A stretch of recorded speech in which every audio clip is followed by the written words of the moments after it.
Hello, everybody, and welcome to the Behind the Curtain, closed door, private, executive, VIP only PCP bonus episode. Welcome all, I'm the best boy, and we got Gibbo shit.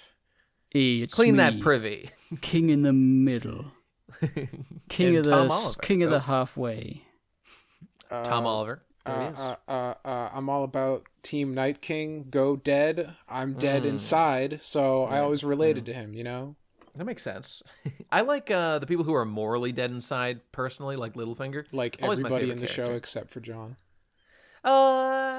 Actually, I would argue, and I'm sure we'll get into this, Daenerys' problem is that her moral engine was fired up too much and then in the wrong direction, and it made her, be like, hey, I got some fired up solutions. for sure. Oh God! Fucking spoilers already. God. I guess we'll just say spoilers for everything a Game of Thrones. So there you go. Yes, because Game of Thrones 2, and it's going to be a very, very chill, not bullshit, not insane bonus episode. If you hate that, press Game of Thrones in chat right now. Chill like the Ice King. That's not an Ice King. I'm cold. You know. Ice King, like from Adventure Time, my favorite character. Oh yeah, that's right. He was good. So okay, quick question. You guys, we've seen all the show. And have you read the books? I forget if I've asked this before. I am planning to read the books when they are finished. Good idea. That's going to be So 20 years You're from never now, going to dude. read the books. Martin's going to die. I mean, He's gonna everybody says that. die. Every single person says that. I'm never going to be able to read the books. Dude, he's been so slow. He's been so slow. I know he's been so slow. It is very well documented, that meme. But I feel like It's true. if there's a possibility that it never gets finished, Yeah. then I'd at least want to know going into it before I get really invested in certain things that don't pan out, like as in they don't finish and they. Even if I'll say, as someone who's read all the books, even if it doesn't get finished, like now that I'm a little more mature and I've heard a lot of stories and I generally know how these things end, even if he died today and nothing else got put out, I would simply be thankful for what there was so far, and I'd be like, Oh yeah, I mean, good. It's a different thing when you've already got into it and then it's taking forever. I'm in the sunk cost fallacy now, so I got no choice. I mean, it's not even that it's a sunk cost fallacy. It's just sort of like, if I can avoid having to feel bad about Game of Thrones not being finised, I may as well avoid it, because I haven't felt the urge to read them, having watched the good part of the show. So eventually I'll probably cave and give it a good old read. There was an How about you, interesting theory Yeah. about Martin's 4D chess maneuver he's been doing, and the fact that he's been doing all these spin-offs and not finishing the actual books is because he was waiting for the show to end. So they can't steal his thunder. And now that everyone's disappointed, he's going to swoop in and sell like 10 trillion more books. Because everyone's going to be like, I need real closure, not this bullshit. Possible, except that he wanted at least 2 more seasons personally, or was prepared. So was he going to delay? I guess that means... Yeah. What are we going to do now? Now he's working with FromSoft on a video game. His books are never going to get done. Is that Vadi made a video on that. Is that really confirmed? Do we really know that? He's consulting on it. I thought that was confirmed. Vadi says unequivocally it is. I don't know. I just don't know if the nature of that video felt kind of shaky, and there was no visual tweets or documents or anything. He just put it forward as though it was true. I'll believe it when I see it. I feel the same way. He probably wouldn't have done that unless he had a really good reason to, but still, I'm skeptical. So I don't know. Since Game of Thrones and all that, nearing the end of the final season, I was thinking, boy, I want to know more, and I was looking on YouTube. I ended up spending a very long time looking at clips of Tywin Lannister saying, haha, fuck you, Tyrion, you shit son, you little shit son.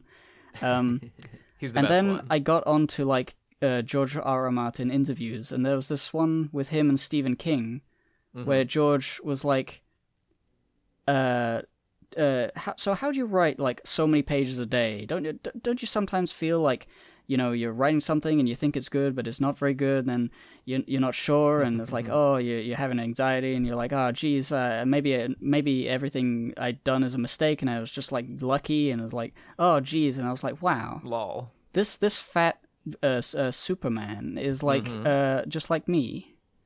epic.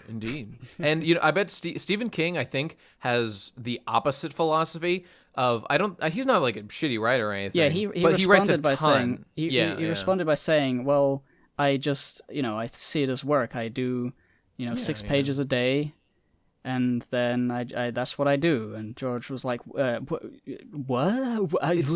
To put it in terms our audience will understand, it's like you've got like a daily vlogger YouTuber versus like an epic analyst, fucking Mr. B-Tongue, Matthew Matosis legend. And who has the greater body of work at the end of the day? Who can say? Some of those diss tracks from those vloggers got trillions of views, so who's I didn't know George made diss tracks in his books. Yeah. By the way, actually, literally, like... the Reigns of Castamere is a straight up diss track against a family that was already eviscerated from the planet. Though, if you haven't read the books, you probably don't know about that. little tiny flex, just a little one. Yeah, just a little bit. That is actually in the show a little bit, but emphasized more in the books. Oh, but Tom, sorry, did you read the books? I forgot. I have not read the books. I have them all, and I could read them. All I remember is that I started reading one of them, and I thought that Martin's writing was overly verbose, and I wasn't a fan of it, but... Man, fuck that shit. I love it to pieces. It's great. Hey, Nate, have you read Redwall ever? When I was young, I read a ton of them. I haven't read all, but many of them, yes. Okay, is it... Because I love those and how over the top, like, descriptive they are of everything. The scenes of those creatures with their cooking, describing the food in immaculate detail, were... they imprinted on my brain to this day. Is Game of Thrones like that in terms of verboseness? I think I've even asked this question on a different podcast where Maybe this came up.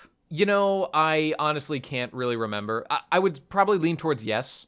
Frankly, I'm a dunce and I'm a dummy. I couldn't even describe how George writes. I just know that it gives my brain the good feel of, yes, good, I like this. That's the most articulation I can give. And there's lots of details about other houses and stuff that's pretty cool. A good example of this. Sorry, like one example is, in the show, like the Hound, like we thought he died against Brienne, or he might have, but he survived, and he showed up like with that monk. He like got came back to life or whatever. He got healed, and he was like being a monk somewhere, and then he gets back involved in the story and all that stuff. Like in the book, by comparison, all you get is, and this isn't even confirmed yet, but like there's a scene where I forget who, but it's like Jamie and like his crew or something. They're traveling somewhere, and they go to a monastery. And at the monastery, just like there's no emphasis, just like there's one really big gravedigger among all these monks that's just mentioned in like a line or two, and like there's a horse whose description matches the Hound's horse, which is some particular like phraseology about like it'll fight anyone who tries to touch it except for the Hound, and then like this gravedigger like touches it or something. So like there is very vague hints that this guy is the Hound and he's still alive, which is the total opposite of like how the show handles things, of like little mini arc about the Hound's alive and he's a monk now and blah blah blah. So that's a good way to like differentiate how the book handles things versus the show, in my humble opinion. Less subtlety. But we don't need to talk about the fucking books. I mean, I will just finish my piece. That's just the books are vastly superior, and I get way more out of them than the show. But the show is still great. So it's like every that's mine. book to other medium adaptations. So I can't really say I'm surprised. What I thought was interesting, because I got sucked into a bunch of Martin interviews on YouTube as well. And in light of the whole collaboration with FromSoft, he's on record a couple years ago saying he doesn't think that games are art, and they could be someday, but aren't yet. So the Roger Ebert approach. Yeah. Either his tune has changed, or FromSoft blew his mind with Dark Souls 3 so much, he's like, I need to get in on this. I got to get on the ground floor of this new medium, these video games. He got his first MLG 360 snipe in Dark Souls PvP and decided, you know what? Games are art, and I'm gonna be the biggest art. Hey, by the way, you said before about how much you love. Do you guys watch those, like, all scenes of Tywin Lannister, all scenes of Marjorie Tyrell, like that kind of shit? My favorite one right now is I watched one that's like all scenes of Robert Baratheon, because Robert doesn't get a lot of scenes, and he's the fucking king. Dies in season 1, pretty cool guy, all that stuff. But like, knowing what we know after like I've read all the books, and not the spin-offs, I think the main series, and like watching the whole show and heard like how people have described him, to look back like at the actor's performance and like, I don't know, knowing everything. A lot of it's projection because actors don't know every single thing about the character. But it's fun to project everything we know about this character. Like, oh, wow, at this moment when he's like, saying how much he loved Lyanna, like Ned Stark is standing right there, and Ned knows that like in Ned's head that like Lyanna never loved Robert, that she was literally in love with Rhaegar Targaryen, and she had his child, and he's been raising it as his adopted son, and he's been lying to Robert all these years, his best friend, and if he found out, he'd fucking murder his adopted son. Oh my God. And it like totally recontextualizes a ton of scenes. Oh, it's a lot of fun. It's real. Yeah, I should stuff. rewatch the show. I haven't actually ever given it a good. rewatch. Yeah, me neither. Just in these clips have I done it. Yeah. Now that it's over, I suppose a rewatch would be interesting. Let's talk about the over. The fact that it is the end, and the end was like, what? Like, epic fail? Yeah. yeah. How about we talk about... you want to talk about like the arcs, like how things end, like the long night, like the whole idea of the long night and the night. Can we King. even say there were any arcs in season 8? It was more just like kind of like a rising and then like a sharp drop into an abyss. There was no arc that was finished at all. I mean, I don't necessarily even object to the idea that the long night is one battle. I do. I could be like, this seems like really easy. Like humanity sure won this battle pretty easy. Took exactly one day and took one little army. Wasn't even that big. I was being charitable when I first saw people going all nuts about that, because the reason it only took one night was because of all the work Jon has done. I mean, it's called the long night singular. Like it couldn't take more than one. No, fucking like get out of here. It was because Jon did everything he could to prepare. He gave up King in the North. Yeah. He did all these things that people frowned on him for, but he said we need to do it to survive, or whatever he said. How he says, I can't do the voice. Like did he really need to be the man who drives the sword through the heart of the Night King? Yeah, that's what I was saying. People were frowning on he didn't do the thing. He's not the chosen Azor Ahai guy prophecy. Yeah. But it's like he orchestrated the ability for anybody, like for the dead to be stopped in any way. That's so, like, a good take. He's kind of is the guy who stopped it. Maybe he didn't like. I mean, I don't actually know the prophecy very well because I didn't read the books. It seems to be like a guy with a flaming sword who did something. But that was another guy who had a flaming sword. I don't fucking know. Well, that guy with the flaming sword, the reason he kept coming back was that so he could throw his sword at a guy and then die afterwards to save Arya. What is with the show and like people being mystically spared only to hold doors or hold something open for someone else to get through? Hodor and that guy both got offed just to like let someone else get through, give someone some plot armor. Hodor was never that important a character, so I didn't think that was like a terrible... They took their sweet fucking time with that. You know? They gave it it's like a Chekhov's gun thing. Like they made that seem very important, and then it was just like, I'm just holding the door. I'm just being a fedora man. I'm holding the door. It's fine. A lot of these issues I think can be split into two components. One is like the logical progression of the narrative. Like, does it make sense, these things that happen? Like the thing with like Beric Dondarrion, like being resurrected a bunch to save Arya. Does that technically make sense? Yes, it technically makes sense. But does it like satisfy the audience is the other component. And to overly focus on satisfying the audience, I think gives you things like Clegane Bowl, which I don't think was particularly like brilliant or I even really cared that much about. No, but the audience like hungered for the end, it. like, yeah, we gotta have him fight, I guess. The fight was cool, I guess. But like you don't want an imbalance. You want to. It's the golden mean, if you because like the whole. To get into the whole thing, like D&D are all about the subversion. They're on the Rian Johnson train of we gotta take people's expectations and subvert them.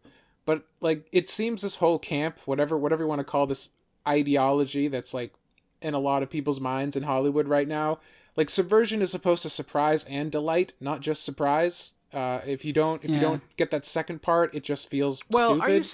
Are you saying it has to be a positive emotion? No. Couldn't one theoretically. No. When I say delight, I mean in a way that like that is pleasing. That to makes me. the story more interesting. It's cool. okay. It's interesting. Okay. This, So twists can be delightful in Like retrospect, Ned even Stark's if they death. make you say, yeah, Ned Stark's death and the Red Wedding, those were delightful in a way of just like, oh, that was a subversion that I was not expecting. Devious. Yeah, exactly. So, but like a lot of the Devilish. season 8 shit was just like empty and weird and kind of not satisfying. The fucking Beric Doritos man, right? He has a flaming sword and an eye patch, and he's kind of cool. And he kept bringing back to life. He's already dead in the books. He didn't even do any of this shit. Yeah, well, in the movie, in the movies, I guess like a movie. the kind of movies, he what he was brought back to do was to hold zombies back with his body because he threw his sword. That could have been anyone. It didn't need to be this guy. Right. And it was like, and the reason it feels weird because the Hound was also there, and the reason the Hound didn't die to zombies protecting Arya was because we got to have Clegane Bowl. He can't die. Yeah, right. Pretty much. And they were saying when Clegane Sandor was like with those guys, they were saying, look into the fire. You have a purpose or whatever.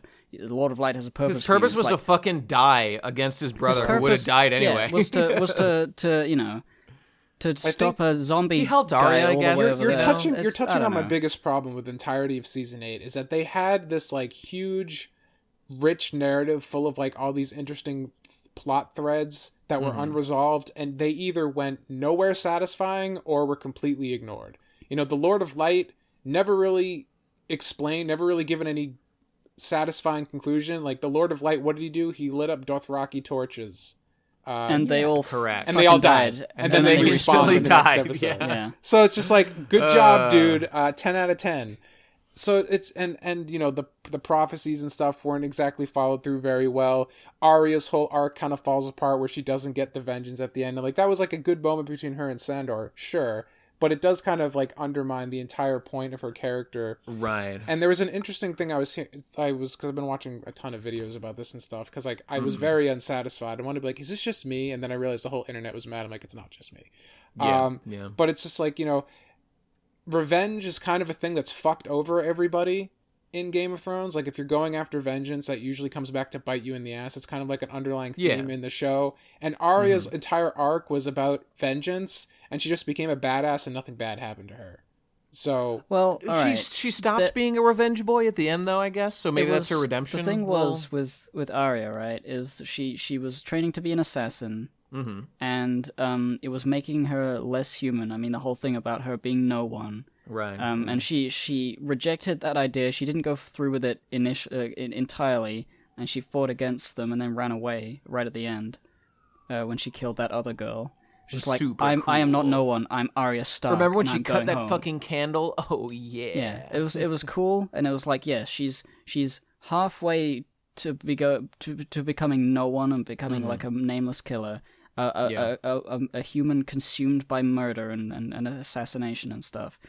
And she comes back, and she does some murder. She kills the phrase. But she realizes at some point, I kind of forget, that she's sort of lost a bit of her humanity, and it's kind of not sitting right with her, maybe. And I get, it doesn't really feel like a lot of attention is brought to Arya's internal thoughts about this. That's true. She's just sort of distant. I guess. And doesn't hog. She smiles when she sees Jon, but she sort of creepily says, you got to be part of our family. Don't forget that. I don't know. Yeah, there's a lot of things. That aspect of her was like, it's a character arc thing where she's internally battling with the idea of being an assassin or being, a person.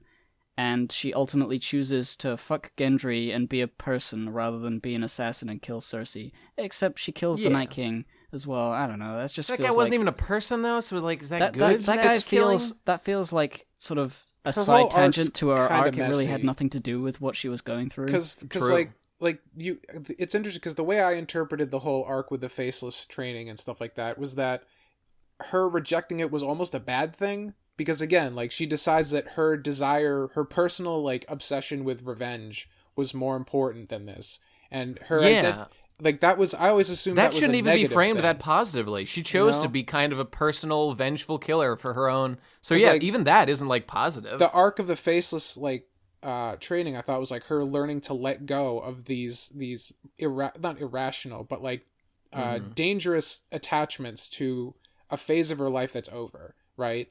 And like, that was kind of like, it was almost kind of like a Jedi kind of thing of like, you know, becoming like distancing yourself from your emotions and like thinking clearly. And she decides to reject all of that because like these injustices that were done to her are so unforgivable that she can't throw away the baggage of her past. She continues to cling to it. And so I interpreted that as a negative thing, but it never comes back to bite her in the ass. It just gives her superpowers. But at the end, she did throw that away with Cersei at the end. Who, like... Yeah, but at that point, it's really just they have her throw it away with Cersei so that she can survive. Right. I mean, the it's D&D not really straight up so said that they she just can... wanted her to follow her out of the carnage, and that was the only reason they brought her there and had her turn around in the first place. It was not for any character development reasons. It was simply to give the audience an emotional grounding to that carnage scene. I still, like, I can't get over the fact that, like, Cersei was the final boss. It totally undermines all the themes of the entire show. The thing is, she wasn't even really the final boss. I mean, okay, she was, but it was that Daenerys just so, like, once it was a real fight, Daenerys so easily destroyed her. And, like, all it took was just, you know, let's be serious about using these dragons. Let's be serious now, and we will destroy them. I mean, because it's weird that, like, the Scorpions were so deadly at that one moment, and then they were not even a factor in, like, the final battle. So you could just call that bad writing, which maybe that's an accurate assessment. Why kill the other dragon before this, like, siege of King's Landing? If they could have easily killed the dragon by the zombies. Yeah, I mean, his death didn't affect anything. They still easily overtook it with one dragon, so why not have two? Yeah. What's the difference?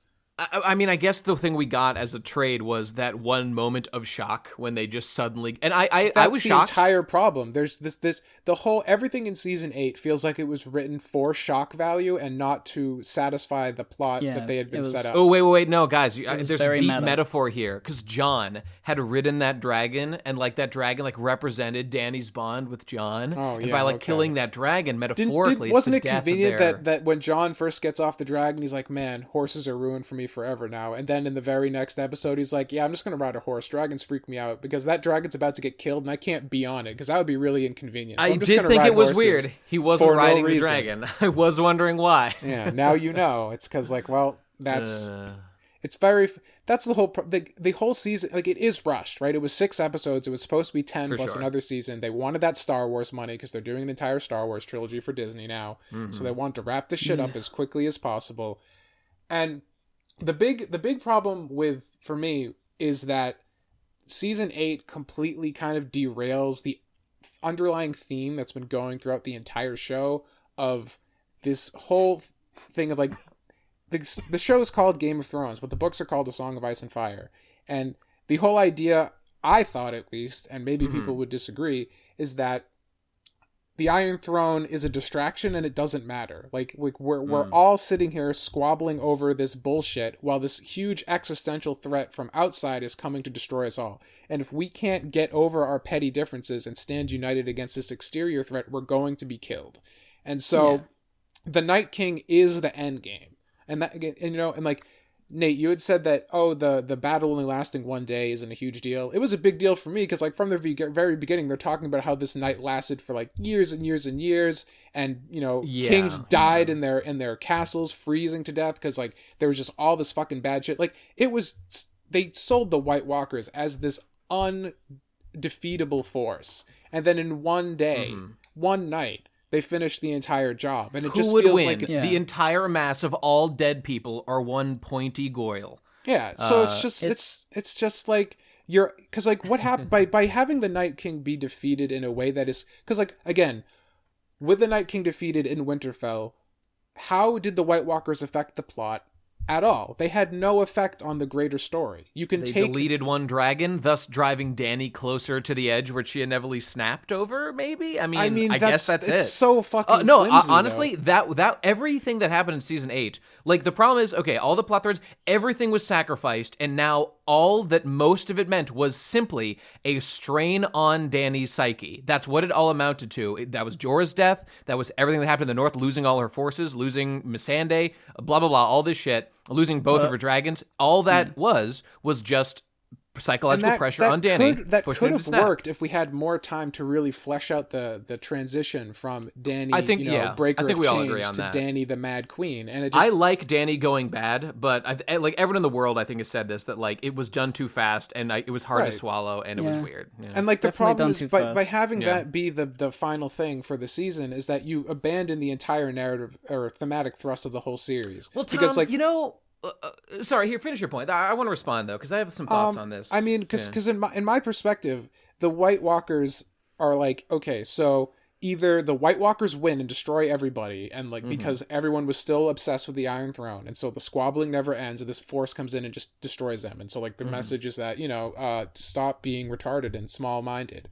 Or, everyone does band together, like overcomes that problem, and stands against the White Walkers together. And like, you could easily have everything work pretty much the same way, but just like they lose the Battle of Winterfell, and the White Walkers continue south.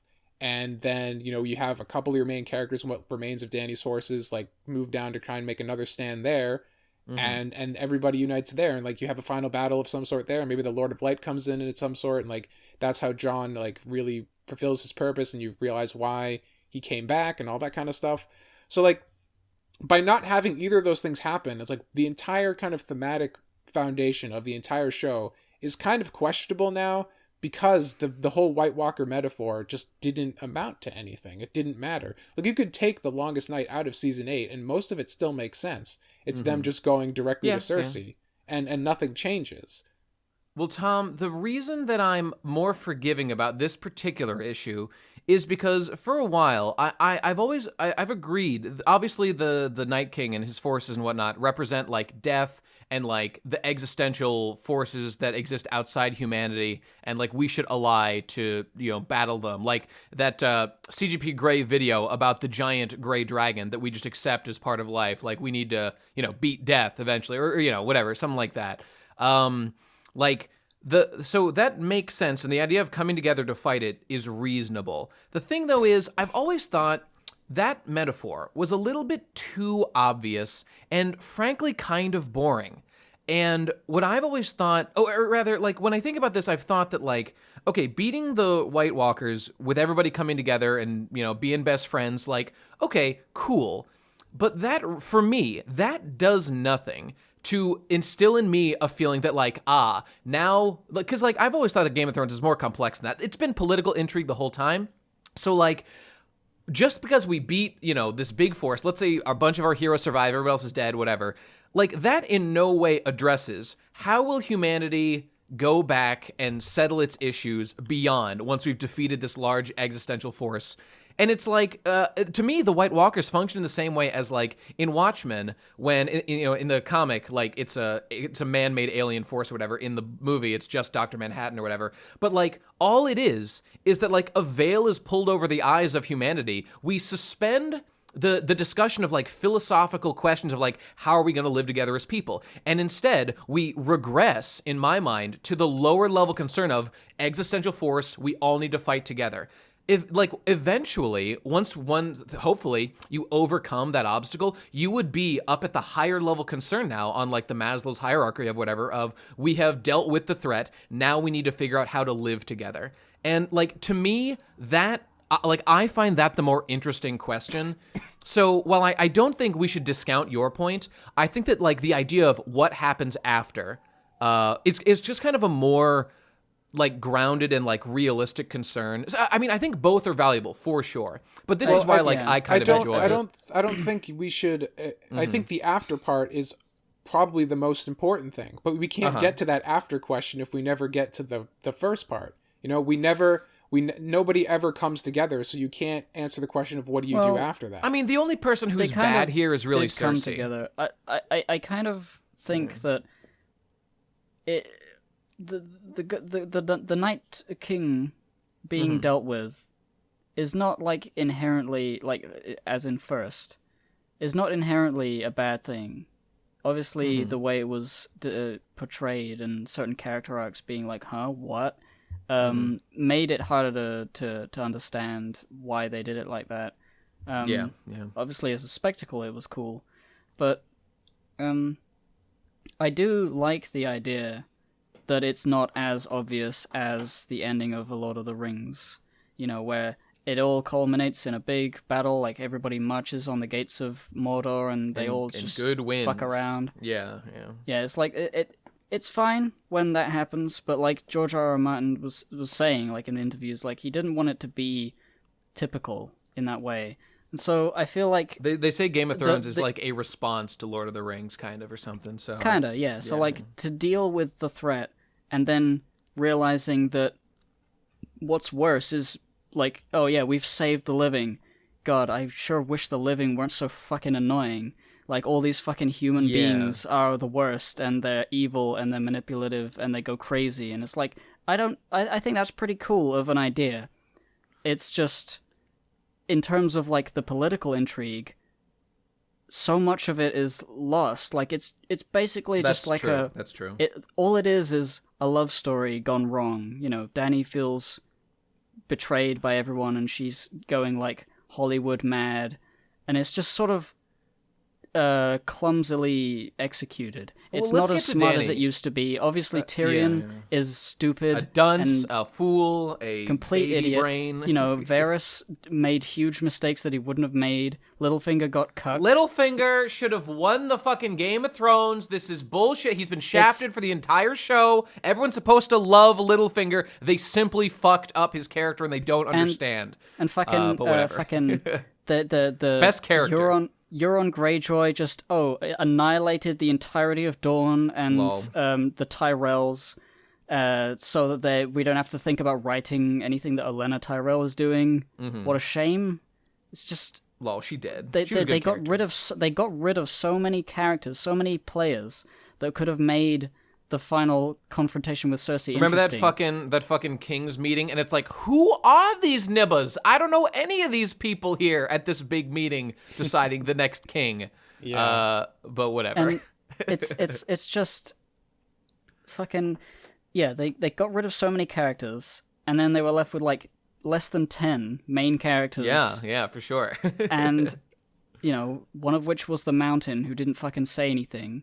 And it's like there was nothing interesting going on with the Cersei battle. I mean, obviously Cersei's this is all down... arc. Oh my god, Cersei and Jaime's arc. I've been thinking about it more. In my video, I was somewhat positive. Looking back on it, I find Cersei and Jaime's end to be like the most embarrassing out of anything that happened. It was so unsatisfying, abysmally so. Jaime's character regressed 100%. Right. Just it's completely back. Yeah, I got my puss and I kind of miss puss. I guess I'm going to go back to my primary You had puss Brienne's source. fat giant pussy, goddammit. It's terrible. Yeah, see, if the Game of Thrones continued on beyond that point, that's what I feel like is missing, is that I would rather hear, get 4 episodes, 5 or 6 episodes about how they're going to deal with all of this now that Cersei is dead. Yeah. Right. Cersei being dead doesn't feel like the capstone to the series, or Daenerys being dead, rather. It doesn't feel like it's the capstone to the series. It feels like, new chapter. Like, I kind of want to know what all those people in the positions of power that they are going to do. Politics is always I know I say this a lot. I stand by it. This is my famous catchphrase. Fuck battles. They're straight up boring. Give me a political discussion any day of the week. It's 1,000 times more interesting. Like, literally, fuck action. Could you Fuck imagine? it. Could you imagine how trash. much more interesting the siege of King's Landing could have been if there was like more than just one aspect? Like there was a straight-on assault with a dragon. There was no subterfuge. There was no sneaking around. There was no assassination attempt by Arya. She just walked in and then she walked out. It's fucking. Oh yeah. Nothing really D&D happened outside of like smart. a dragon comes. They can't write anything that clever. You know, everybody got stupid as soon as they started writing things themselves. Their own things. You know, by the way, just on the subject of like politics going out the window, which I mean, this is why my enjoyment diminished so much. When things were more political, I'm just having a better time. I love watching that stuff. But there's a great meme that I've seen in like threads discussing Game of Thrones. That's I don't even know how widespread it is or whatever. But it's like in the subject of like to compare it to not Game of Thrones, Lord of the Rings. Like the meme is like whatever, like Aragorn wins. Does Aragorn have like a real name? Does he have some sort of like Gondor name or something? I can't remember. What is his real name? It is okay. Strider was his fake name, and Aragorn. That's right. Aragorn's the real name. But they were like, the meme is just like, okay, Aragorn wins, the good guys win, and it's just, but what's Aragorn's tax policy? And like, what's Jon Snow's tax policy? Okay, he's not in charge. What's Bran Stark's tax policy? Because as soon as you start to draw any like big saccharine ending of like, okay, Bran's king cause he's the most wise. Okay, what's the most wise tax policy? Please share with me your enlightened wisdom as to how we should live our lives. That's literally what I'm here for. I'm here to hear interesting ideas about the real world and to see how they play out in a fantasy or sci-fi in some other places setting. And kind of, gain some real... That's what makes shows interesting. But there's none of that. It's just the smartest guy who's like literal, I don't know, organic computer. I guess he just knows everything. So he'll win is now. Bran the biggest evil in Game of Thrones? I say That's yes. the question. Did Absolutely he orchestrate yes. all these things just to get into power so he can take over? I don't know. His character is literally nothing else. You have that's like the default only choice. Like, what does Bran do? Literally nothing. Except if Bran cares for nothing, why does he want humanity to be the dominant species? Why not the Night King and his lads, even if he isn't a Night King boy? Isn't the three-eyed raven like the embodiment of the children of the forest? Isn't like that what it is supposed to be? And isn't this the children of the forest just getting their vengeance on humanity? Oh yeah, that isn't that the idea. entire? They're gonna. Bran's gonna say, "All right, everyone. Now you have to plant 1 million trees." How devious of him. I guess, okay, I'm willing to just accept. Like, okay, Bran's in there a little bit. There's some human. He wants humans to be okay. Okay, fine. This is contradicted by what he said about not wanting anything anymore. Right. But whatever, I mean. Well, he could be lying about that. He might have been exaggerating. And shitty and gay. No, I'm not going to give him that kind of slack. When you specifically say in the text, like, when your character's only line the entire season pretty much... I'm gonna spoil your big secret, John, and I don't want to be king, and then you end the show with him being king. I have a bone to pick with you, Now, maybe didn't he say he didn't want to be Lord of the North? And okay, in his sneaky way, he said he can't be king of anything. Is that what he said? Yeah. He said I can't be Lord of the North. I can't be the Lord of anything. But he couldn't be the Lord, but he could be the king. Oh, get fucked. You know what though? I would bet they straight up like would do that kind of word bullshit manipulation, like totally not like going by the spirit of the words, but adhering to the literal letters. Because if this was not the same like writers who did all these other mistakes, I could entertain that. But like in the context of everything else, like this was just slapdash execution. I believe that. Although, hang on. I mean, was the whole season like not written before they started production? Did things really change like as they were going through? No, I don't think anything changed. I just don't give D&D enough writing credit to be that clever. Well, when did Bran say he couldn't be Lord of anything or whatever? Season 8. It wasn't season 8? Okay, so maybe it's just a contradiction I think it was something. when Tyrion first talked to him, like, what's your deal? Yeah, it's when they're in the Godswoods before the battle. Guys, just don't do it. Don't write stories about characters who know the future. Or if you're gonna, you gotta be so careful. Just don't do it. All right. But here's the thing, Nate. I saw a comment somewhere on a Game of Thrones video that was getting mad that people thought Bran could read the future. He says he can. No, he doesn't. Doesn't he? I thought he lives in the past and the present. Confusion. He doesn't know the future until the last episode when he implies he's known the future the whole time. Oh, so you're saying that he didn't up till and then they like fucked up the writing and now they're saying like he knew. Exactly. Okay, now to be as charitable as possible, is it possible that what they meant was Bran he knows all he knows all the amalgamated human knowledge. He doesn't literally know the future, but like with all this wisdom and experience and knowing how things have gone, he has deduced like, you know what? I actually should be king because I could do the best job and protect people and be fair and honest because I've got all this. I mean, you could say maybe? That, but that's like so headcanon-y just because we know nothing about Bran because he's had no impact on anything this entire show. I think the whole thing with Bran being the king is stupid purely because part of being a king is being like the front man of the kingdom. Bran is so boring. He would be the busted ass Bran. He's in a wheelchair. He has no emotions. He's not charismatic. Bran the boring. Bran the bland. He has no emotions, no chemistry, no charisma. Why not make Bran hand of the king? I was about to say, he would be a perfect hand of the king. Oh, yeah. And but then Tyrion who would be king, I guess? Better king, because he actually feels things like, I really care maybe about the people. problem that they're trying to solve with that is that, like, the whims and whimsies and, like, desires of kings are part of the problem, and Bran doesn't have that, so I guess it's fine. So, but speaking of... I don't know, people aren't going to like him. Like, part of it is a popularity thing. If maybe your king is boring or stupid, people are going to be like, yeah, fuck the king. I'm not going to pay taxes. And then there's fighting. And then what are you going to do? You're going to beat the shit out of him, Bran? Robert would come and beat your ass if you didn't pay your taxes. So that's fair. Are you going to just tell them nicely to do it because Bran would just be like, I already knew you weren't going to pay your taxes. You're like, paying exactly how many taxes you're supposed to. It's just like a flaw in logic. Just because Bran is like perfectly logical...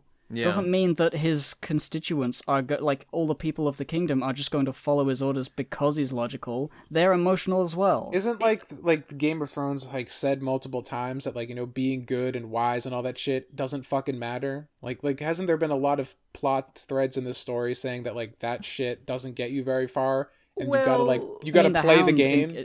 I think is like that a lot. I mean, if you remember I actually was just watching this. The scene of where Tywin Lannister. Remember when Joffrey's dead and Cersei and Tommen are standing over his body? Yeah. And one of my favorite scenes. And Tywin walks in and just starts lecturing Tommen on what it means to be a good king. And he's like, what does a king lack? What does he need? And basically he goes through like strength. Okay, strength is good, but you can be like tricked or manipulated or something. How about like holiness, piety? Sure, only you could do retarded religious shit. So no, don't do that either. And I don't know what else. There was like some other ones, but ultimately, like the one he's like is like you need wisdom because like wisdom is just. I mean, what is wisdom in real life? In practical terms, it's being able to make sure things don't get fucked up and solve problems ahead of time and prevent, I guess, life from going to hell. So, I mean, it's just like the being good at being king, I guess, is what you need. That's the practical skill. Who's more wise than Bran? The man who didn't ass. Who didn't tell Theon to wait 5 seconds so he didn't have to get fucking stabbed. No. You don't understand. Okay. This is why I hate characters who know everything. Because based on what we now know, like, Bran could have done that. Because Bran didn't do that, I'm forced to conclude as a viewer that it was necessary for Bran to allow Theon, the best character besides Littlefinger, in my humble opinion, to go attack the Night King to, I don't know, delay him the 1 second so that Arya would have, like, the perfect shot so she could get the kill. Because, like, other than that, he straight up let Theon die for no reason. And why would you do that? That's just... That was just cruel. Why does Bran do anything? His character doesn't make any sense. I don't know. That's why I hate characters like this. Exactly. He's terrible. And that's why he shouldn't be king. Fucking... You know what another thing as about cliche Bran... as it fucking is, like... Yeah. Like, Jon should have been king. Because... Like, I'm sorry it's the cliche, but he is kind of a Ned Stark too, so he might have been... Just, like, be Ned Stark, only say, you know what, guys? I'll be your figurehead, but I'm kind of fucking retarded, so I'm really gonna rely on my staff to, like, know what they're doing, and I'll use trustworthy people. Like, we've developed these bonds, me and you, the main characters. My whole issue with Jon right now is that, like, without him becoming king, or just doing anything, but for him going back to the fucking wall after all of this shit, the whole big buildup of him being a Targaryen meant nothing. It made Daenerys mad. That was its role. You can say it made Daenerys mad, but there were so many other things that made Daenerys mad that taking that out, true. I don't think would have changed anything. She still would have loved Jon. Considering she still snapped would have been mad when she saw the Red Keep, that's what did it. Yeah, the thing that pushed her over the edge was fucking Missandre dying. So, like, that could still happen with Jon just being some random nobody, and, like, things would still play out as it was. Theoretically, without any one piece, it might not happen, but... Well, sure, but when you put so much narrative weight on this big secret that they milk for a while, and have all these flashbacks explaining it, like, this huge, big fucking revelation, and then, like, all of it leads to is, like, Daenerys is a little bit madder than she would have been. It's like, again... Now he doesn't want to fuck her anymore. And it made her mad. She was pissed. It's her turn, Tom. It's her turn. Her turn lasted, what, 30 seconds? Yes, that's correct. Another thing about Jon being king, going to the wall, right? He never wanted to be king. He kept saying it. That's fair. I think it would have been cute, you know, for, like, a Stark and a Lannister, you know, Tyrion as Hand of the King, Jon as king. He should marry Tyrion. Like, it's perfect. No, I mean, like, as like a duo that have, you know, they met right at the beginning, they got on well, and it's like these two houses that, you know, this is the war that started all this bullshit, the Lannisters and the Starks, to unite everyone together. It's like, those would be a really nice. And neither of them want the position they have. They're forced to take it for the greater good. Yeah, and it's like that would be like the same thing with Bran, except Jon is cooler than Bran in every way. And there's tons of fucking reason for Jon to be there, unlike Bran, who just came out of left field because Law of Subversion, Lamau. Okay, yeah, go on. But in the event that he goes to the wall, I don't necessarily mind that, because I know he likes the North, and you know, he met Ygritte or whatever her name is, the fucking his IRL wife, girl. I think. Yeah, IRL. You know, she's like a princess or something, and he's now like royalty in real life. Kit Harington. Lol. Yeah, it's true. I don't want the crown. Haha. Lol. Got it anyway, idiots. But like him going to the wall and being with Tormund and you know, the wolf is like the wolf. I forget. He has a name. He's not a slave. Snowy. Ghost. What? Fuck! I fucked it up. Okay. You guys are terrible. Damn it. Best character in the entire show. Ghost. He doesn't have a single line. How am I supposed to remember that guy? He goes woof. But like him going to the wall, I wouldn't have minded if it was like Jon says, no, fuck everyone. I'm just going north. I don't want to be a fucking king anymore. And he just goes north, and he just leaves everyone I'm just saying, alone. Imagine Jon sitting on the Iron Throne with Ghost next to him as like his boy. Oh, that would have looked sick. That would have been a very good promotional poster. Oh, it sure would. Or DVD box set, Blu-ray box just set got cover. Ghost. Jon didn't even say bye to Ghost. He literally ghosted Ghost. What the fuck, Jon? That's mean, but okay, he's back. I love the talk, how everyone's like, the shot when he pets Ghost in the final episode, they like called up Kit Harington like, oh god, see episode 4 came out, it's a disaster, we got to get you back on set really quick, we got to get you to pet this fucking dog. Pet the dog now. Pet the dog. I'd believe it. You know, it. Go on. It was just like him getting banished felt so like how ungrateful for everyone. I know, to let that happen to him. I mean, the only people who care, Daenerys is like everyone agrees. Wow, Daenerys kind of monster. She killed 1 million people. Not good. Jon murdered her. Do we really blame him? The only people who do are, I mean, people have talked about this obviously, but the only people who care, because she is evil now, is Grey Worm and his boys, and they just left. Left. So like, what are you gonna do? Why are we afraid of them? People have shit-talked this point. I don't think it's, like, insane to say something like, okay, before Grey Worm left, this deal was struck that, like, Jon would go to the wall. And presumably he's, like, trusting them. Jon's a man of his word. He's like, okay, I'll face my punishment and go to the wall. And he's probably kind of happy to go to the wall anyway, so he probably didn't even fight that hard, because he's fucked up. He's killed a bunch of his own bitches. You know... Well, he didn't kill Ygritte, but whatever. He's died in his arms and shit. You know who's the worst in all this? Fucking Sansa. Yeah. You want to know why Sansa's the fucking worst? Because she killed Littlefinger, bitch. Well, besides that, in the last episode, I mean, because she fucking gets out scot-free. She becomes Queen of the North of an independent nation, and doesn't say, "Hey, Jon, I'm an independent nation now. You want to take asylum in Winterfell? They can't stop me. I'm literally an independent nation. Lamau, what are they gonna do?" They can't do anything. They can't Bye, do John. anything. Bye-bye. He's Love you, bro. Mr. Honorable. Hey, here, quick question. Is the Night's Watch under the dominion of the king? Is that like a part of the... Because like we know he's not even part of the Night's Night's Watch anymore. He just goes beyond the wall with his fucking wildling bros. Yeah, that was the most confusing thing. Like they were saying, oh, the Night's Watch is still a thing because we need a place for criminals. You know, whatever. That's stupid. Whatever. Yeah, that's criminals like Jon Snow, literal savior of humanity. Yeah. What a bastard. It's a stupid idea, but wink, wink. With that established as still a thing, why is he just allowed to go beyond the wall and not stay at the castle? Well, I mean, I is he think presumably that he's just going to live who's going to stop Big now? Dig's? I mean, yeah, he's probably fucking Lord Commander again. Like, he's can run his shit. Dolores Ed died. That's too bad. That guy, like, Dolores Ed died. He was the only notable Night's Watchman left besides Sam. By the way, Sam took the fucking black for life. Why is he just maester of the fucking Red Keep now? How did he get out of his fucking vows? Because they wanted a scene where Sam says, Tyrion. You have to acknowledge that in some way they were either disbanded or he left in some way.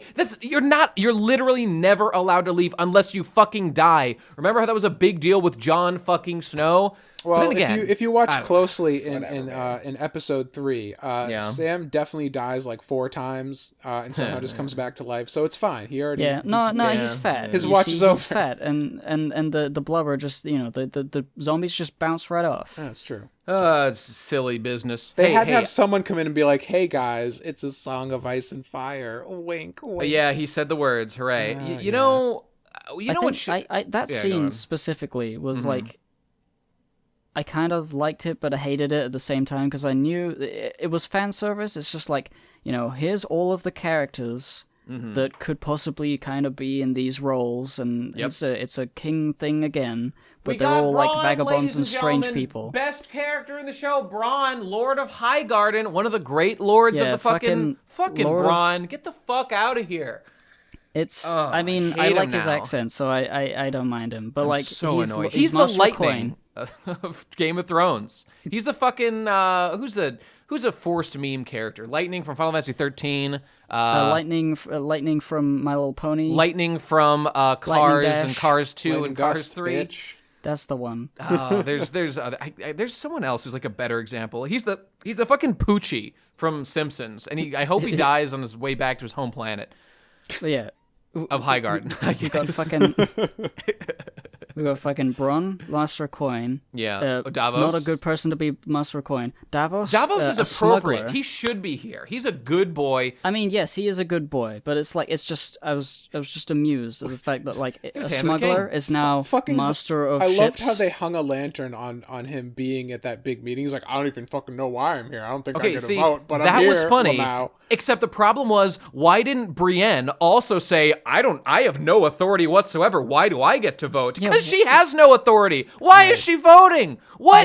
Was it literally because she's a knight now, technically? No, does every knight get to vote? I don't think anybody was going to recognize her as a knight. I think that was something Jaime just did because they figured they were all going to die, and that was something she wanted to do. I mean, Jaime was a nice guy. I can believe that nobody's going to recognize Jaime's authority. Davos was there. I mean, they all saw it. Jaime's a good boy now. I don't know, man. But he was a good boy until they butchered him. Who Brienne is like for? She changes women, I guess. A lot. She's the strong female character, I guess. I don't dislike Brienne, but it's like in terms of lordship, like who does she represent? Who does she serve under? What, the fucking Sapphire Isle she comes from? That's in the fucking Stormlands, I think. That's just like under Renly. Is she like still protecting Sansa? Is that like still what she's up to? Okay, she became the leader of the Kingsguard at the end of the show. But before they had decided who was going to be fucking king, she was not in the Kingsguard. Because, like, how would she be? So who the fuck is she? She's got no authority. Why did she get a vote? She shouldn't have gotten a vote. I figured she was there to be with Sansa. Well, but to be honest, why did Sam get a vote either? Okay, he may have represented either the Night's Watch or possibly the Maesters. Probably the Night's Watch. I think he okay. represents The real House reason Tarly, he's right? there- Because all the his family's dead, right? Isn't he? So you're saying that he's representing like the Reach, the fucking the Grass Boys. I just watched the fucking show. I don't know what any of these names are. I barely. This keep track is of them. important. All these details used to matter. Important. They matter so much. Sam's just the main character, and he had to be there in the epilogue because you could say, "Hey, it's Sam." That's the same reason Brienne's there is the same reason Sam's there is the same reason all these fucking characters are here. Because like Edmund Tully, it makes sense. He is head of the Riverlands. That makes perfect sense.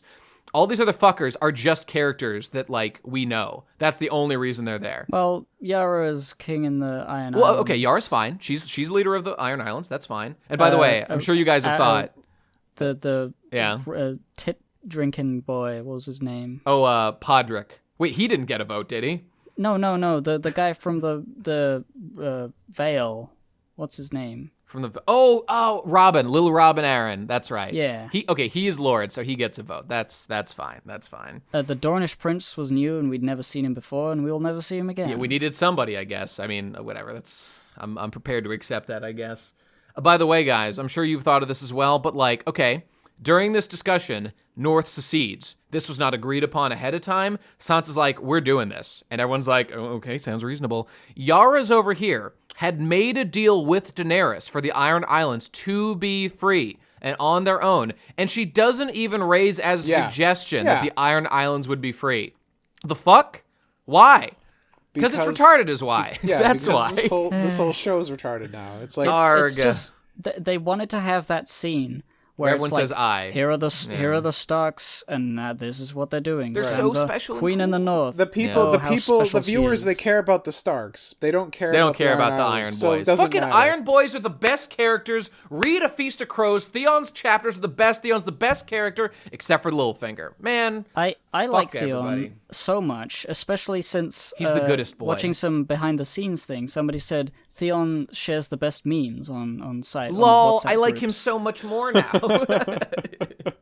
He's posting the dankest, deep friedest memes, high level shit. Absolutely. What a God, champ. Theon's arc is great though. He's incredible. Do you remember I love that scene when he was Reek where Ramsay Bolton says, give me a nice clean shave, Reek? And he's like showing to his father or his Lord Bolton, his Bolton. dad. Yeah. And he's saying, like, showing how well he's like trained this broken him down. It's like, he says, oh, by the way, did you know Robb Stark's dead? I know. He tells him while he's shaving him. What and a he's power got, and he's move. got his blade so there and right there, and he's like, oh my! Just continues. Oh my god! Incredible scene. Absolutely brilliant storytelling. Yeah. And Theon's journey. I'll just give you my little Theon gush. Theon's journey from like asshole noble boy who was kind of a cool arrow boy at the beginning, fights in the war with Robb, is like his right-hand man, betrays everyone because he's actually Greyjoy. That, I mean, when the show started, I had no idea who this guy was. What's a Greyjoy? I don't know. But now knowing the history that he was like stolen and used as literally a hostage, and so had these like dual loyalties, and so he betrays the people who really cared about him and raised him, even though there's some moral ambiguity there. He was kidnapped as a child. And then, like, he gets into the lowest of the low. Like you said, he was so psychologically broken. He's in such a place where he wouldn't even harm the people who are torturing him because he's so afraid and subservient and just a complete wretch. Gets his dick chopped off. In the book, he gets many fingers cut off of his hand and shit and is significantly more mutilated. And and in that pit of despair, he fucking becomes a hero and single-handedly saves Sansa Stark from, like, the same fate. Oh my god, he's such a fucking hero. Theon is the biggest hero in the story. I love him so much. He, more than anyone else, he rose above things. Jon Snow can't even fucking imagine what Theon went through. Fucking Jon Snow, he just died. Theon wished for death every day, and it wasn't granted to him. Fucking Jon's on easy mode over here. Fucking resurrected, no, like, crippling debilitation after being a fucking corpse. The Lord of Light just said, oh, this guy gets easy mode. Theon was mega hard mode, and he still saved Sansa, saved the fucking North. What a hero. I just am so impressed. And, like, even the moment where he doesn't save Yara, when what's-his-face, uncle guy, whatever, steals her, like, I'm not surprised that he has some relapses. Yeah, that adds to it. And he saves her in the end. He rises to the challenge like a true Kraken. Rising, what is dead will never die. Theon Greyjoy's spirit will never be broken. He is the greatest character in Game of Thrones, except for Littlefinger. But I'm sorry. And yeah, like, I agree so much with that, and which is why it's like, when Yara just is not important after that, like, she doesn't... Yeah.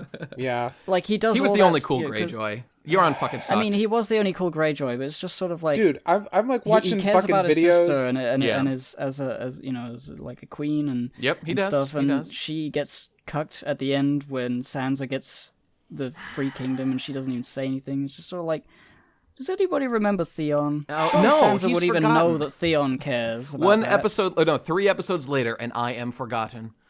Yeah. God damn it. You know, I'll never forget. Speaking of fucking Euron, you know what made me decide that I have to give the books another shot is watching Ideas of Ice and Fire, a YouTube channel. He talks about Euron is a bomb in the books, and dude. The fucking book version of Euron sounds like the coolest character ever. I'm like, oh fuck, fucking one-eyed How do you freak. take that and turn it into a fucking dude, bro? They just like boiled him down to like kind of crazy sea captain guy, and so like gay. For people who haven't read, listen to this, people. Fucking, he captains the ship the Silence. Every member of his crew has had their tongue cut out, and only he has his tongue still, so that no one can speak. He has been everywhere. He's been to the ruins of Valyria and found a fucking horn that can be used to theoretically take down the wall at the fucking in the north. And I don't know what that's gonna fucking do. He literally uses magic to give himself favorable winds. And like, okay, this fucking, you know when people use the monkey's paw and they're like, oh no, I'm gonna get a bad curse. Euron is 10 steps ahead of the fucking monkey's paw. Because what he does is, he gives the monkey's paw to one of his fucking crew members, points a gun at that guy's head and says, make a fucking wish for me, motherfucker, or I'll cap your ass. And then they get the bad juju while he's over here sipping on fucking blue moonshine, being a wizard genius, and fucking the most pussy in the world. He is a bomb-ass motherfucker, and fucking Cersei is like his main goal in the show. Wow. Some busted-ass hoe, fucking walked through the streets, had like cum thrown at her a bunch of times. Gay. No. Stupid. Don't do it. I mean, he's too cool. He was cool when he initially arrived, because he's just sort of like, oh, he killed the old man king, and he's like took over, and he's like, oh, he's kind of a threat. Yeah.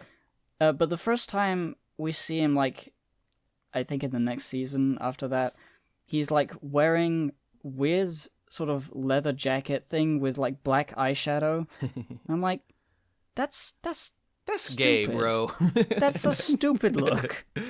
Only a stupid man would look like that. He doesn't even have a pirate hat. I like, for what the character is, like, if I hadn't read the books, I wouldn't be like, oh, this character offends me so much. It's just that he's boring compared to what he is in the books. Yeah, that was my thoughts. Not even and then that. I found out about the book version. I'm like, this is a travesty. Yeah. I heard about the book version, but like, even in the show, he's just sort of, he peaks kind of early, and then he's just sort of in the background. He doesn't do anything. He doesn't do anything. Like, Yara, his best moment is when Theon jumps off the boat, and that's mostly a cool moment because Theon is like regressing to Reek levels. Yeah. And Euron is bringing that out of him, and that's like, oh no. It's and you know like really what? sad for Leon. Just again to turn this into a sucking Theon's dick. If Theon hadn't regressed, I'd probably like him less. Because, like, it'd feel unrealistic that he's just over his trauma and is, like, never scared or, like, anything like that. So I'm just happy to have, like, a damaged hero. And I saw a bunch of people making videos about how, like, the one who, like, thematically speaking, the one who should have killed the Night King should have been Theon. Specifically because, like, he just has the best redemptive arc. And, like, imagine if Theon had killed the Night King while also dying to the, like, at the same time. He's, like, this is how he burns out. That would have been so glorious. And then I was waiting for that too. Dragon glass, and he he's stabs gonna it in the fucking Night get this King's, kill. like, It's gonna ankle. be great, and he it didn't dies happen. just like for no reason. And you know what? Again, like, I'm not gonna be one of these people who's just like so upset that their character died and like didn't do enough cool shit. I just am sad that Theon's dead. That's all. That's all. Yeah. Honestly, I kind of got everything that I could have hoped for out of Theon from the show. That's why he's the best character. I mean, wasn't the worst way to go. Like, he got that redemption. He died heroically. He overcame his fears. And he charged the Night earned King that. alone, like surrounded by no allies. All his allies are dead, and he still stands up to the Night King. That's a man. That's a man right there. And I think the one good thing Bran does in the entire show is you're a good man, Theon. Yeah, I mean, that was oh my God, that brought a tear to my eye. That was Theon just, that little bit of redemption. Bran's the one who he fucking betrayed way back in the day. He didn't murder him, but he pretended to murder him, and he stole Winterfell. Yeah, I went and watched that clip where he steals Winterfell, and then he's like, there's the knight, something with the white hair. Yeah, like the leader who taught everybody how to sword fight and shit. Yeah, I forget him. And he's like Roderick, I think. You like his Greyjoy subordinates, but basically they're in charge because Theon's a little bitch. They say you got to kill him. He's shouting at you. You got to kill him. You got to set an example. And he's like, I guess I'll kill you. You know, he's just a boy. Acting the bad guy, acting like the badass. And he's clearly shit. Yeah. And then when he does the execution, he takes like 3 or 4 hacks. Oh yeah, embarrassing. Because he's just not good at it. He's not.